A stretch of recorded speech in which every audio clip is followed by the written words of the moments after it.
what started just kind of in my basement at home turned into a real business.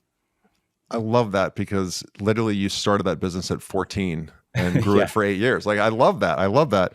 But the story, and I don't want to give away the book, but the story is your biggest pain point really was I don't want to say it was the birthing moment, but it probably led to Trainual, right? Your biggest pain point in that business. Just talk to listeners through what happened and how you had that epiphany. Yeah, 100%. So, in a business where you start off as that technician, the one doing the work, the one doing the service, I was behind the camera and then I was editing the videos until midnight. And then I was waking up at that age in high school every 2 hours to switch out VHS tapes in my duplications, that I was That's making. awesome.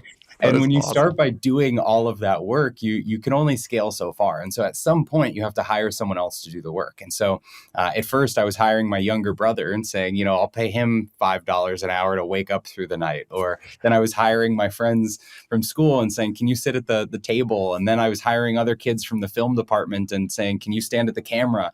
When I went to college, it was really obvious because I needed to get work done while I was in class. And so it's funny, this is going back a long time, but I went to school just outside of Boston, and I would take the train into Boston and interview kids that were at the different film schools. And I would talk to them about, okay, who can do animations and who has a camera and who's a good photographer and who's a good editor.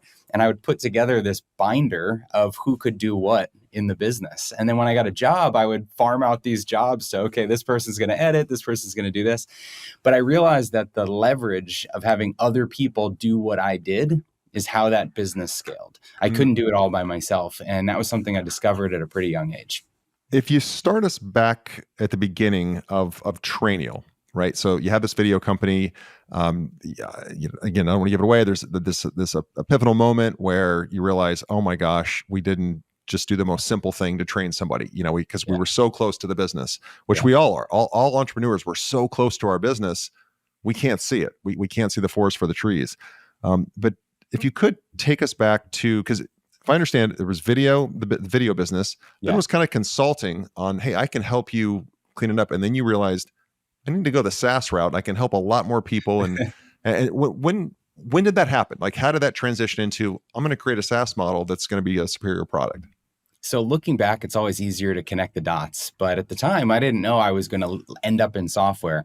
I had my video production company that, as I mentioned, I was scaling across the US. I had an office in Boston. I had an office in California, a third office in Ohio, and we were doing events across the country. And as that business grew, we hired people for different roles. And so one of the key hires that we made was an event coordinator that planned all of the events as they would approach. And she would do the pre-production checklist. She would crew the events. She'd book travel, send gear.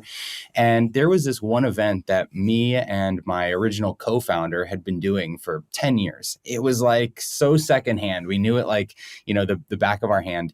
And because of that, we never really thought about it. It just came up. We did it every year and we didn't give much thought to it. So when we brought on this new event coordinator, that was not one of the areas we focused on.